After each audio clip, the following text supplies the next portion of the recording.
storyteller, Andrew Younger.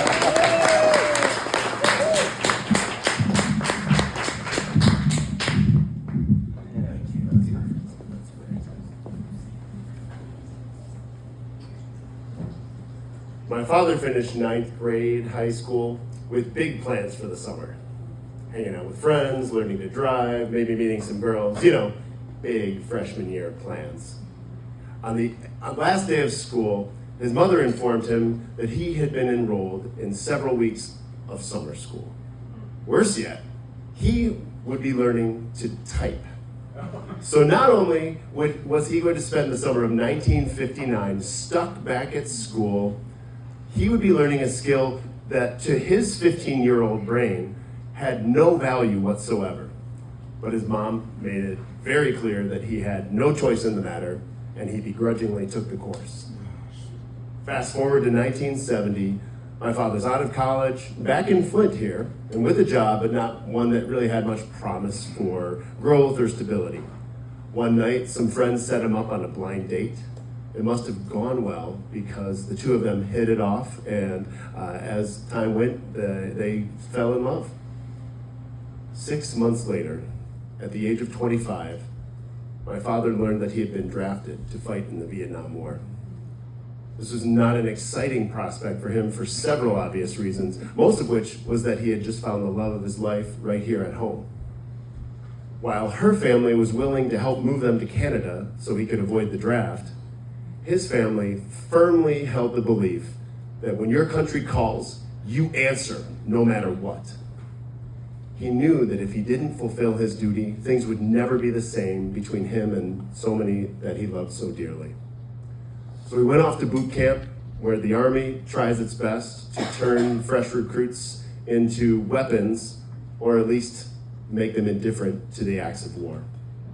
By the time 10 weeks of basic training had finished, my father was completely numb.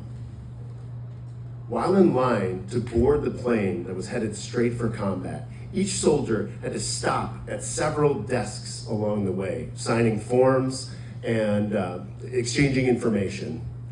At the very last table was an officer simply asking 2 questions. Have you had a couple years of college, and can you type? In an instant, his trajectory changed.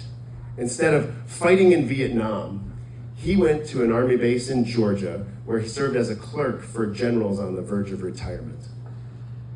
A few months later, while on leave, he and his love were married and spent a short honeymoon together before he went back to Georgia and then to a post in Korea.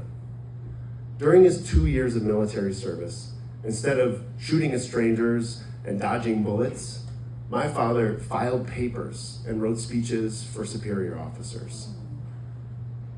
Had he gone to Vietnam with the millions of Americans who did, I have no idea whether or not he would have survived. But there's no doubt that it would have made him a very different person than who he turned out to be. It certainly would have affected his life in relationship with his wife, who, spoiler alert, is my mom. Hi, Mom. I don't even know if my sister and I would be here. And it's more than likely that we would be very different human beings.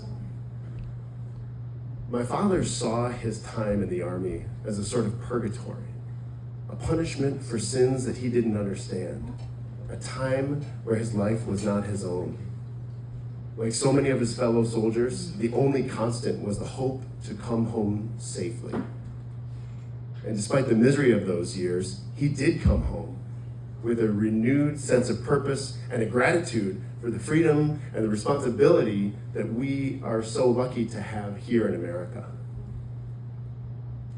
I don't know why my grandmother decided that her son should learn to type. But despite her 8th grade education from a small farming school in southern Illinois, this story is just one illustration of the wisdom, the quiet wisdom that she possessed, that belied a prescient understanding of long-term cause and effect. It's as though she could see the sequence of experiences in the lives of her family, like the components of a Rube Goldberg machine, but on a generational scale. She seemed to understand the cause and effect that would direct the life of her son, compounding in the lives of her future grand and great-grandchildren. Now, other than the fact that he had no choice in either matter, taking a summer typing class and serving in the United States Army should have been two completely unrelated events in my father's life. But like ingredients in a complicated recipe, they interacted to shape who he was and how he was able to love and nurture those he cared for most. My father's no longer with us today, but thanks to and despite the intersection of events beyond his control, he was given the gift of time to share his talents, his appreciation of beauty, and kindness to so many that he loved. Most of all, his wife and his 2 children. And just in case you were wondering, last time I checked, I can type 88 words per minute. Thank you.